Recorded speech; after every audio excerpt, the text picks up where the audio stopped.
Welcome to Diva on a Mission podcast, where we share snippets of joy to uplift, inspire, and motivate you. I'm your host, Eva the Diva, and I'm thrilled to bring you stories that transform everyday moments into profound experiences.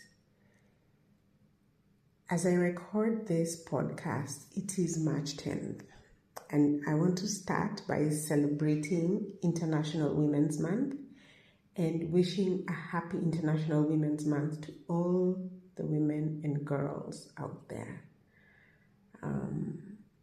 I believe it is a beautiful celebration of femininity and womanhood and the role we play in society.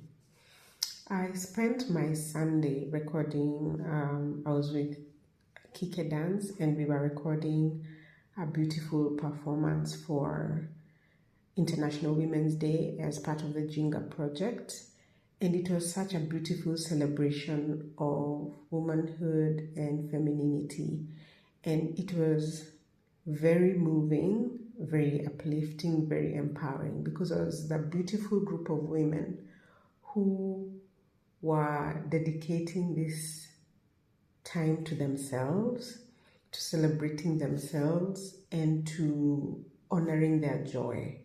And we honored that joy through dance. And I think it was a very beautiful experience. And I can't wait to share the videos when they come out. But just know this, it was a beautiful moment amongst women.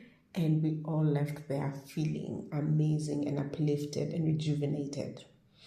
And so after that, I spent Monday with a very precious and long-term friend with her husband. They were visiting me, and we also went through the journey we have lived as girls, as young women in the world, trying to figure out what we want to do, what we want to be.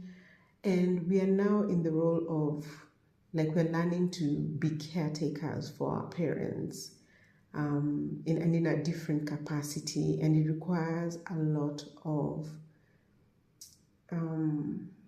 cooperation between siblings. It requires a lot of patience and equanimity, because these are situations that really stretch you to be compassionate, to be understanding, and yet be a leader in the family setting, in a group setting, in society, depending on the different situations we find ourselves in. So it was just beautiful to catch up, because we have a friendship that spans over 20 years, and we've just seen each other blossom through different circumstances and situations, and there's a lot to cry over and a lot to laugh about.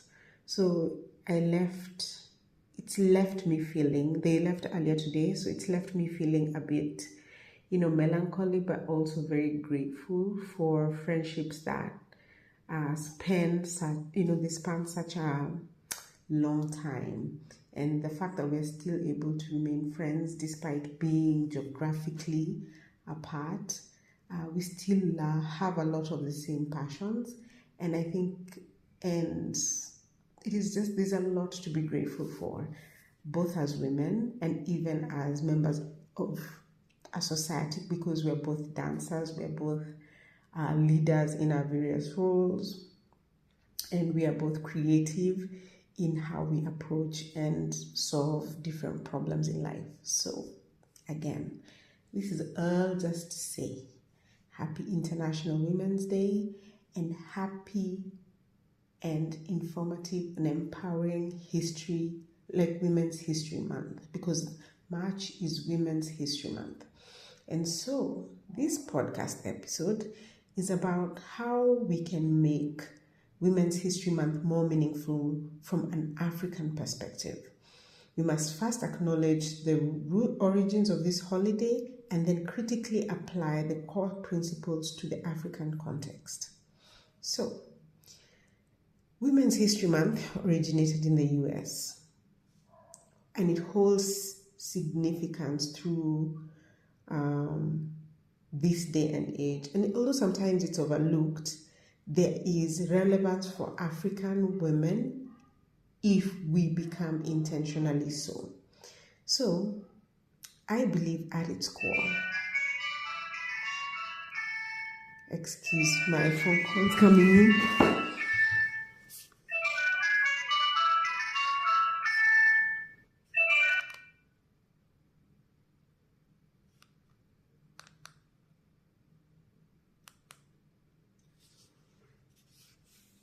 Excuse that. But as I was saying, at its core, we can make this a celebration of African women, and we can use this as a tool to address the struggles of African women. So, Women's History Month can be a tool for correcting the historical record. So the primary goal of Women's History Month is to highlight women's contributions that have been systematically ignored or minimized in mainstream narratives. In Africa, this is profoundly relevant because colonial history was written by Europeans, often through a patriarchal lens, focusing on male chiefs, warriors, and colonial administrators. So this narrative erased the vital role women played as leaders and warriors. We, of course, know figures like Queen Zinga Mbande of Ndongo. She was Angolan. We know Yaa Asantewaa of the Ashanti Empire, or current-day Ghana, and the Kandakes of Kush, which is Sudan. And they were powerful military and political leaders whose stories are often footnotes in a history dominated by men. And of course, I cannot let this pass without mentioning Wangar Maathai, a fellow tribeswoman who did a lot to fight for women, and she was a remarkable leader in our society. So, women were also economic pillars. African women have always been the backbone of agriculture, trade, and market economies.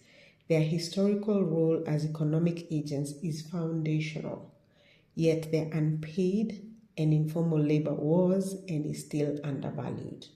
So this is another opportunity for us to acknowledge how women have been economic pillars in our societies, in our lives.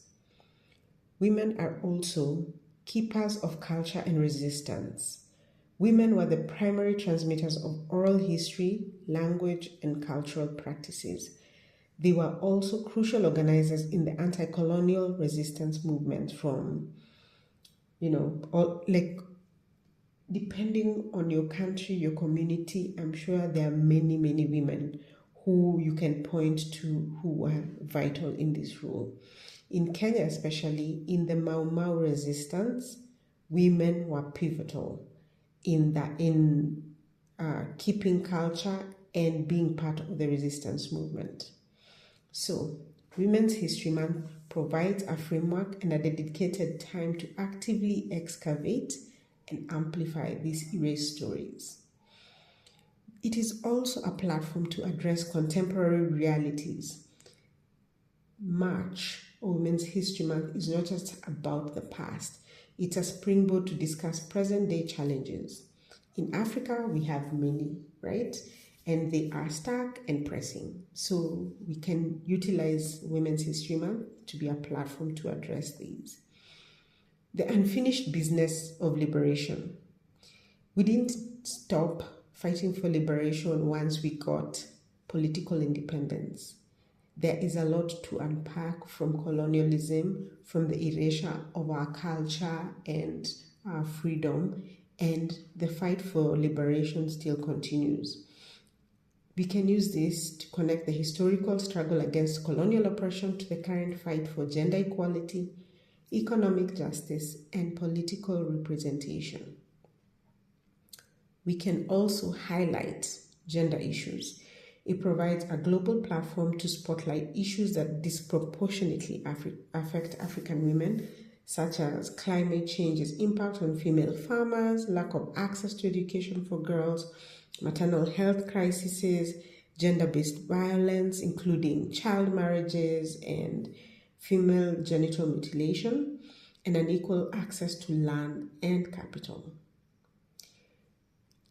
As we address all this, we can use this as a celebration of our trailblazers, be they modern or historical.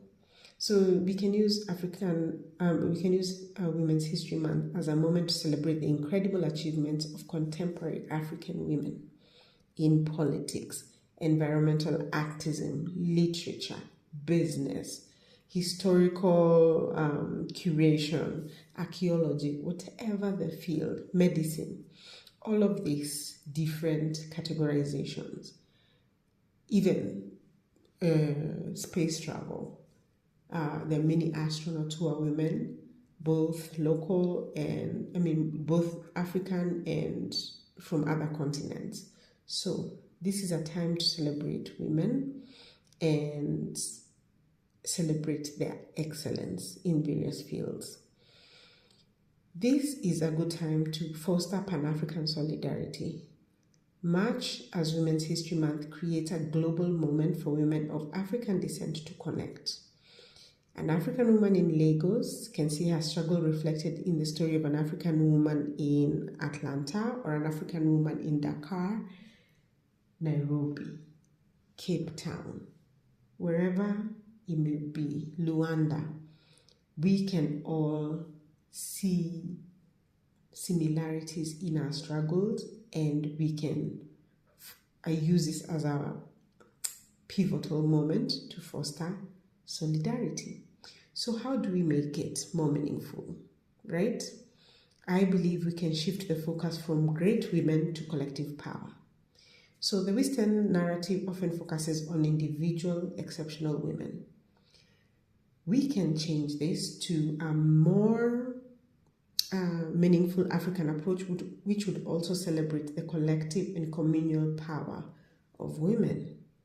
We can celebrate market women or associations in our community that uplift and empower women, and those ones that do like village savings, loan groups, associations based on the various groupings, female farming or cooperatives.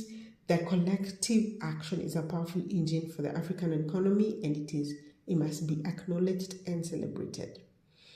We can also honor the community mother, the Mama Watoto, by celebrating the women who are not just mothers to their biological children, but pillars of the communities, the ones who feed the neighborhood, settle disputes, care for the vulnerable, develop our cities. There are so many roles that women play, and we need to acknowledge how women mother at the community level in their various capacities and disciplines.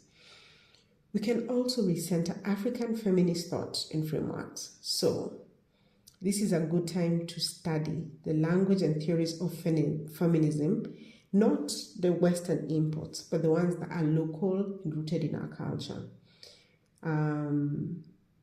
There are theories right now, and I'll mention them roughly, and I want to encourage you to dig deeper, and maybe we can use this as a way to maybe use future episodes to go deeper into some of these ideas.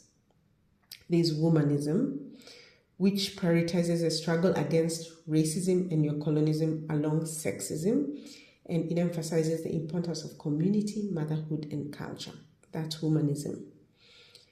We also have the concept of motherism, and this framework highlights the role of motherhood as a site of power, resistance, and environmentalism. You can use local proverbs and stories that illustrate women's wisdom and power rather than only quoting Western feminist icons. That's another option. So we can also make it a launchpad for tangible local action. So a meaningful month must move from commemoration to concrete action. You don't want to spend the whole month just acknowledging, even though it's helpful to acknowledge historical figures, you can also put some current action into play so that you start making small, meaningful changes in your locale, in your family, in your village, in your company, in your organization, whatever the case may be. Find something and make it a launchpad for tangible and local action. Another way is to host intergenerational dialogues. So create safe spaces where young girls can talk to grandmothers and elders, and because the elders hold the keys to, our history, the gender dynamics and traditional coping mechanisms, they can share a lot of tools that have been lost, right? You can also take this as a time to invest in women's economic empowerment. Look for a corporation that is women-led. Look for a local government leader or representative who's a woman that is doing the work, and support her. Just find, if you want to support a woman-owned business, do that. If you wanted to, start a business that focuses on this is a time to do that. You can also focus on policy advocacy. So use Women's History Month to build momentum for specific legal changes. Organize campaigns to push for the passage of, locally relevant protocols or laws. Or you can even advocate for stronger enforcement of laws against, the issues that you want to address. We can also integrate into the education system throughout the year. This month should not be an isolated event. It should be a catalyst for changing. Like you can say, for example, I want to improve the curriculum so that we honor and teach about female contributions, or the women's contributions to our history, to our development. You can also develop curriculum on African heroines. So that's part of, if you're integrating it into education, make sure the Queen Zingas, the Yaa Asantewaas, the Wangar Maathais, the Wangar Maathais are recognized as based on their roles and their contributions. Another way of doing this is by encouraging local history projects. So you can task students or your group, however you're structured, with researching and documenting the stories of influential women in your own villages, in your towns, in your family. So there is 1,010 ways for you to find a way to make Women's History Month meaningful, impactful to not only you, but to your community, your friends, your relatives, your children. Make it so that it is impactful and it's not just like a passing fad where you just say Happy International Women's Day or Happy Women's History Month and leave it at that.